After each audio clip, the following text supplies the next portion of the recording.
বাড়িতে আপনি ২ টি গাছের যেকোনো একটি গাছ যদি লাগান অথবা ২ টি গাছই যদি আপনি লাগান, তাহলে জিন-পরি কিন্তু আপনার ঘরের ভিতর প্রবেশ করতে পারবে না। জিন আছে, এটা কি আপনি বিশ্বাস করেন? অবশ্যই বিশ্বাস করতে হবে। কারণ আল্লাহ পাক রব্বুল আলামিন পবিত্র কুরআনে বলেছেন, "ওমা খালাকতুল জিন্না ওয়াল ইনসা ইল্লা লিয়াবুদুন।"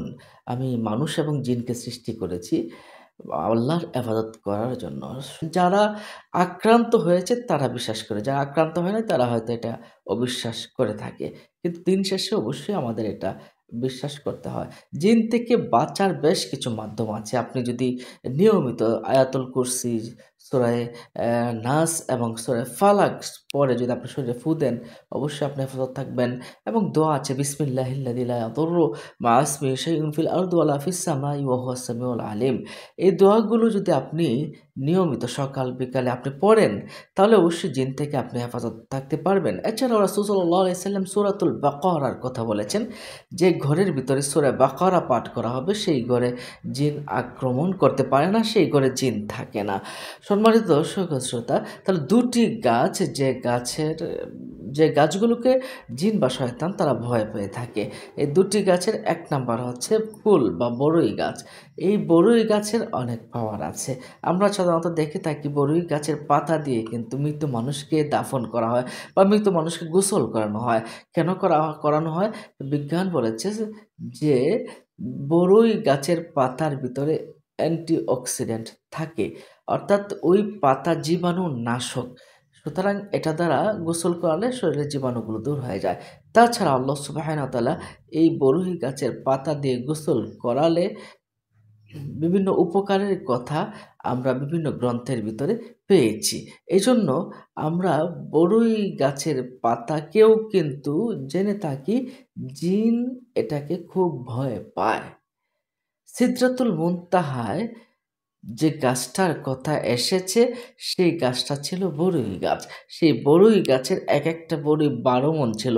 একেকটা পাতা একটা হাতির চেয়েও বড়। সুবহানাল্লাহ, সুবহানাল্লাহ। তাহলে বড়ই গাছের একটা অন্যরকম পাওয়ার রয়েছে। যারা জিনে আক্রান্ত হয়েছে বা যারা সাধারণত বদনজরে আক্রান্ত হয়, তারা যদি ৭ টা বড়ই পাতা দিয়ে গোসল করে জিন আক্রান্ত থেকে সে বেঁচে যায় এবং বদনজর থেকে সে হেফাজত থাকে।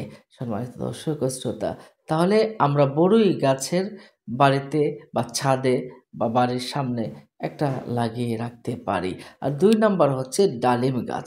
চিকন ডাল দ্বারা কিন্তু অনেক যারা যারা কবিরাজি করেন বা যারা বিভিন্ন তাবিজ লেখেন তারা কিন্তু চিকন ডাল দ্বারা লেখেন। কারণ হলো এই চিকন ডাল দ্বারা লিখলে জিনরা ভয় পায়, কাছে আসে না এবং এই ডালিম গাছ জিনরা অত্যধিক ভয় পেয়ে থাকে। এজন্য ঘরের ছাদে বা জানালার পাশে অথবা আপনি বাসার সামনে এটা একটা লাগিয়ে রাখতে পারেন।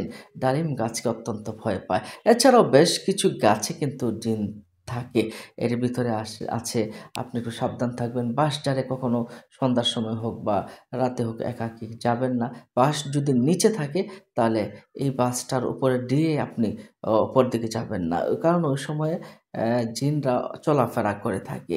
আমরা অধিকাংশ সময় পূর্বপুরুষ যারা ছিলেন তাদের কাছ থেকে কিন্তু আমরা এই বিষয়টা কিন্তু দেখি যে তারা বাঁশঝাড়ে গিয়ে আক্রমণের শিকার হয়েছে, বট গাছে গিয়ে আক্রমণের শিকার হয়েছে, তাল গাছে গিয়ে তারা আক্রমণের শিকার হয়েছে, তেঁতুল গাছে গিয়ে তারা আক্রমণের শিকার হয়েছে, জিনের আক্রমণ শিকার হয়েছে। তো এই গাছগুলো থেকে আমাদেরকে একটু সাবধান থাকতে হবে।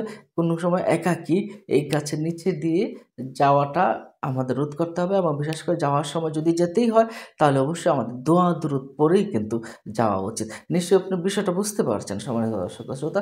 অন্য মুমিন মুসলিম ভাইকে জানাতে শেয়ার করে দিন। ভালো থাকুন, সুস্থ থাকুন। আসসালামু আলাইকুম ওয়া রাহমাতুল্লাহি ওয়া বারাকাতুহু।